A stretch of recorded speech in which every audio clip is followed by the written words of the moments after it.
we're going to move on to Transition Town Totnes because really TTT, they have been going for what, 13 or 14 years now. And TTT has been responsible for the spark that led to the transition movement all around the world. And Rob Hopkins and Sophie Banks and Naresh and a bunch of other people. But I want to hand it over to, let's see, I don't know who is here from TTT. I know Sophie is here. Is Guy still here? Guy, let's start with you, Guy, because you're now part of something called, bye Dill, you're part of something called Transition Streets, which I think is one of the best projects that has come out of Transition Town Totnes, and maybe from any transition town. It's an amazing project, and maybe you can just give us a few words about it. Yeah, thank you, Jay, and thank you everyone else for all the amazing things you've discussed already this evening. It's lovely to be here. Okay. Yeah, as Jay was mentioning, like Transition Streets, which some of you may have heard of, is one of the most incredible things that Transition Town Totnes has been able to produce in its time. The aim being to bring communities together in your local neighborhoods and inspire collective action to sort of not only make lifestyle changes that make carbon savings and financial savings, but also build community in how we address large issues on an interpersonal level. And there was, so what Jay's mentioning is there was a Transition Streets project back in 2009, which I think reached, from my notes, something like over 500 households, and did some really incredible things.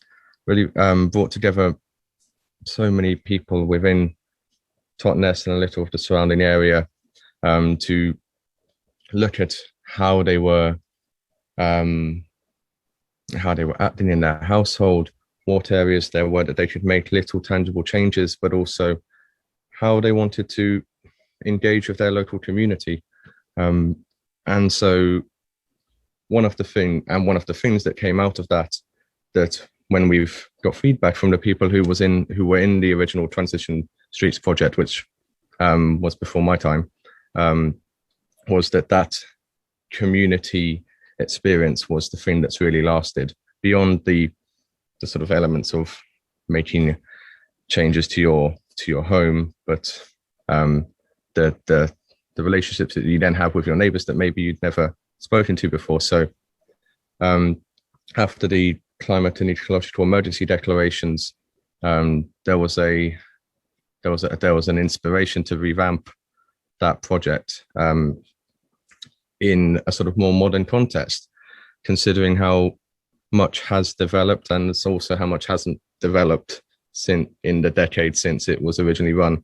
So myself and Myrtle that Jay just mentioned, and someone else called Lindsay, who sadly can't be here today, took on the task of trying to revamp it as a handbook.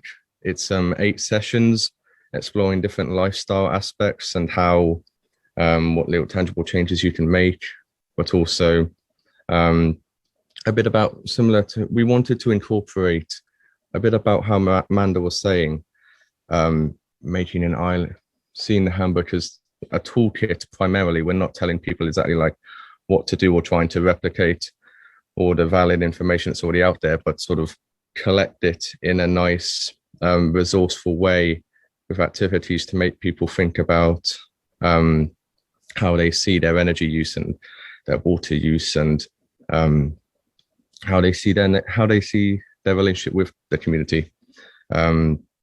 So yeah, we sort of, what we've done is we've only recently finished producing this handbook that goes over these areas, and we've started running groups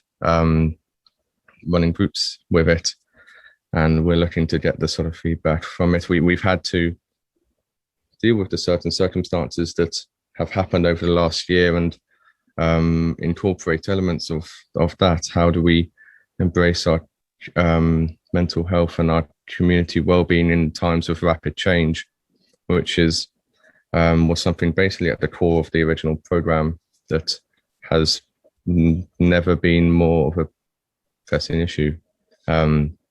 So yes, that's basically what we've done, and it's been an incredible process to go through, and it's and we're really excited to see how the groups that are running it currently will find it. Yeah, that's basically it.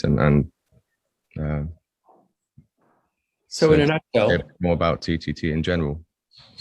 So in a nutshell, the Transition Streets program is about people in their little neighborhoods or on their street getting together and working together, using a little handbook to reduce their impacts and change the way they do things around 5 or 6 or 7 categories like energy, food waste, transportation, and stuff like that, right?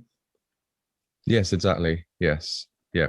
And that's sort of what it was originally. And we've sort of tried to incorporate a bit of the wider elements of how we engage with our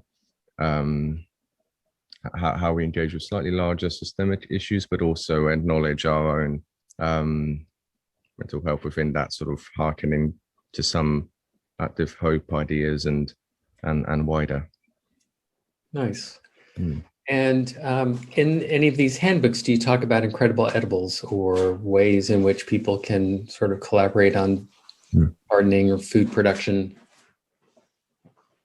Yes. Well, the aim primarily is obviously it's a fairly local handbook. So we the examples and opportunities that we provide to people in each different area, whether it's food or transport, has a local influence on what the participants can access, and we have put elements of community activity in there, which hopefully can be